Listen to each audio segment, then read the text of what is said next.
नमस्कार, मी डॉक्टर मच्छिंद्र बांगर महाराष्ट्रातील आणि देशातील हवामान परिस्थिती संदर्भात ताजा अंदाज देणार आहे। बंगालच्या उपसागरात नव्याने कमी दाबाची शक्यता असून एकूणच बदलत्या वातावरणानुसार महाराष्ट्रात पावसाची शक्यता वाढते आहे। बदलत्या वातावरणानुसार मेघगर्जना ही आता पश्चिम भारतामधून म्हणजेच राजस्थान, गुजरात, मध्य प्रदेशमधून कमी झाली आहे। आता केवळ बंगालच्या उपसागरात हालचालींना वेग आला आहे। एक WD हा उत्तर भारतामध्ये सक्रिय आहे। या भागामध्ये तर एक नवीन कमी दाबाचं क्षेत्र बंगालच्या उपसागरात विकसित होईल असा एक प्राथमिक अंदाज आहे आणि या अंदाजाचा परिणाम म्हणजे महाराष्ट्रात पाऊस होणार हे आता निश्चित झाले। GFS मॉडेलनुसार आपण जर ऑब्झर्वेशन केलं तर आपल्या लक्षात येईल की विदर्भ आणि कोकण असं पावसाळी वातावरण आज सुरू होणं अपेक्षित आहे। उद्या 27 तारखेला विदर्भ, मराठवाडा, कोकण असं जोरदार पावसाळी वातावरण राहणार आहे। सर्वदूर महाराष्ट्रात 28 तारखेला पावसाला सुरुवात होईल अशी अपेक्षा आहे। GFS मॉडेलनुसार विदर्भ, उत्तर महाराष्ट्र, कोकण मोठं पावसाळी क्षेत्र 29ला अपेक्षित आहे। सर्वदूर महाराष्ट्रात कमी दाबाचा मोठा प्रभाव 30 तारखेला GFS मॉडेलने दाखवला आहे। महाराष्ट्रात 31 तारखेला देखील मराठवाडा, विदर्भ, कोकण पावसाचं प्रमाण वाढणार आहे। कोकणातील पावसाचं प्रमाण 1 तारखेलाही असणं अपेक्षित आहे।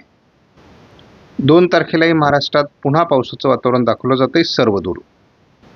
3 तारखेला थोडं हे क्षेत्र राजस्थान, गुजरातकडे सरकेल, परंतु कोकणात पाऊस असेल, विदर्भात पाऊस असेल असा अंदाज आहे। कोकणातील पाऊस 4 तारखेला कमी होईल, परंतु मराठवाडा, विदर्भात पावसाची शक्यता आहे। बंगालच्या उपसागरात वातावरण पुन्हा निर्माण होत असल्यामुळे महाराष्ट्रातील पाऊस इतका सहज उघडेल असं नाही। या मॉडेलच्या एकत्रित अंदाजानुसार हवामानात काय बदल होतोय, महाराष्ट्रात पाऊस होणार आहे का, या बाबी बघताना आपल्याला आता स्पष्टपणाला जाणवायला लागले की पहिल्यापेक्षाही महाराष्ट्रात पावसाचं प्रमाण वाढणार आहे। कारण विशाखापट्टणम जवळ तयार होऊन पावसाचं वातावरण हे महाराष्ट्रावरच सरकतं आहे आणि त्यामुळे महाराष्ट्रामध्ये मोठे पाऊस जवळपास होऊ शकतात असा अंदाज आहे। दिसताना वातावरण हे जरी कमी असलं तरी हे महाराष्ट्रामध्ये पूर परिस्थिती निर्माण करू शकतं, कारण पाणी प्रकल्प भरलेले आहेत आणि त्याच्यात जर हा पाऊस झाला तर पाण्याचा विसर्ग करावा लागेल आणि पुन्हा एकदा मोठी पूर परिस्थिती महाराष्ट्रात गंभीर होईल असा अंदाज वाढू लागला आहे। त्यामुळे इतका सहज हा पावसाळा आपल्याला पुढील नाही आहे। आपण या बाबींचं गंभीर दखल शासकीय पातळीवर सुद्धा घेतली पाहिजे। विदर्भात मोठे पाऊस होणार आहे, मराठवाड्यात पाऊस होणार आहे, कोकणात पाऊस होणार आहे, म्हणजे महाराष्ट्रात पुन्हा एकदा पावसाची दाणादाण सुरू होणार आहे। आणि हा पाऊस यापूर्वी आता 15 ऑगस्ट नंतर झालेल्या पावसामुळे जमिनीला पाऊस सहन करण्याची कॅपॅसिटी कमी झालेली आहे आणि मग पुन्हा पाऊस, पुन्हा भरलेले पाणी प्रकल्प, त्याच्यातला विसर्ग, या सगळ्या बाबी लक्षात घेता पूर परिस्थितीला पुन्हा हे पावसामान कारणीभूत ठरू शकतं। आपण बघतो महाराष्ट्रामध्ये विदर्भ, मराठवाडा, उत्तर महाराष्ट्र, कोकण आज पावसाला सुरुवात होणार आहे। उद्या गणेश स्थापनेच्या मुहूर्तावर 27 तारखेला सर्वदूर महाराष्ट्रात पावसाचा अंदाज सुरू झाला आहे। आपण बघतो विदर्भ, मराठवाडा, उत्तर महाराष्ट्र, पश्चिम महाराष्ट्र, कोकण सर्वदूर पाऊस आहे। विशाखापट्टणम जवळील वातावरण आपण बघतो, त्यामुळे आणि पुन्हा केरळच्या दरम्यानचं वातावरण बघतो, त्यामुळे महाराष्ट्रातील पावसाला अतिशय पोषक स्थिती निर्माण होते। 28 तारखेला सर्वदूर महाराष्ट्रात पावसाचा अंदाज कायम आहे। 29 तारखेला देखील थोडा उत्तर महाराष्ट्रातला पाऊस कमी होईल, परंतु सर्वदूर महाराष्ट्रात याही ठिकाणी पावसाचं वातावरण कायम आहे। 30 तारखेला देखील बहुतांश महाराष्ट्रात पावसाचं वातावरण आहे। पूर्व विदर्भात पावसाचा प्रभाव अधिक आहे। 31 तारखेला केवळ विदर्भात पावसाचा अंदाज आहे। 1 तारखेला मात्र आज मॉडेलने पावसाचं वातावरण उघडण्याचा अंदाज दिलाय। 2 तारखेला पुन्हा स्थानिक वातावरणाची शक्यता आहे। 3 तारखेला पावसाचं प्रमाण कमी राहील। 4 तारखेला पावसाचं प्रमाण कमी राहील. 5 तारखेला उत्तर महाराष्ट्र, उत्तर कोकणात पावसाचा अंदाज आहे. 6 तारखेला पुन्हा महाराष्ट्रात पावसाचं वातावरण सुरू होतं आहे. 7 तारखेला पश्चिम महाराष्ट्र, दक्षिण कोकण, पूर्व मराठवाडा आणि विदर्भात पावसाचा जोर आहे. कमी दाबाचा तीव्र प्रभाव विदर्भात पडण्याची शक्यता आहे. 8 तारखेला 8 आणि 9 तारखेला विदर्भात अतिवृष्टीची शक्यता आहे. त्यामुळे थोडी काळजी घेण्याची गरज राहणार आहे, कारण कमी दाब विदर्भावर येण्याची शक्यता आहे. पण या मॉडेलनुसार आता जर भारतीय भूभागावर नजर टाकली तर आपल्याला 2 कमी दाब दिसतात. एक भुवनेश्वरच्या दरम्यान 1002 हेक्टोपास्कलचा हवेचा दाब आहे, तर एक दिल्लीच्या दरम्यान 1000 हेक्टोपास्कलचा कमी दाब आहे. या दोघांमध्ये असलेल्या ट्रफमुळे या भागात पावसाचा प्रभाव निर्माण होईल. परंतु बंगालच्या उपसागरात तयार झालेल्या सिस्टममुळे, अरबी समुद्रातून खेचले जात असलेल्या वाऱ्यांमुळे महाराष्ट्रात पावसाळी परिस्थिती निर्माण होते. दोन्ही सिस्टमचा आणि अरबी समुद्रातील वाऱ्यांचा होत असलेला संगम महाराष्ट्रात पावसाला कारणीभूत ठरणार आहे. जेव्हा 9 तारखेपर्यंतचा अंदाज आपण बघतो तेव्हा विदर्भामध्ये, खास करून या भागात अतिवृष्टीची शक्यता निर्माण झाली आहे. साधारण 8 आणि 9 तारखेला इथे कमी दाब येईल आणि अतिवृष्टीची शक्यता वाढेल. दूरचा अंदाज आहे, दररोजची अपडेट महत्त्वाची आहे. जर धावता अंदाज या मॉडेलचा बघितला तर आज देखील महाराष्ट्रात खूप मोठं पावसाळी क्षेत्र असणार आहे. मेघगर्जनेसह विजांच्या कडकडाटासह महाराष्ट्राच्या बहुतांश भागात मेघगर्जना आणि मोठे पाऊस होत आहेत. हे वातावरण जरी साधं दिसत असलं तरी रात्रपाळी करणार आहे,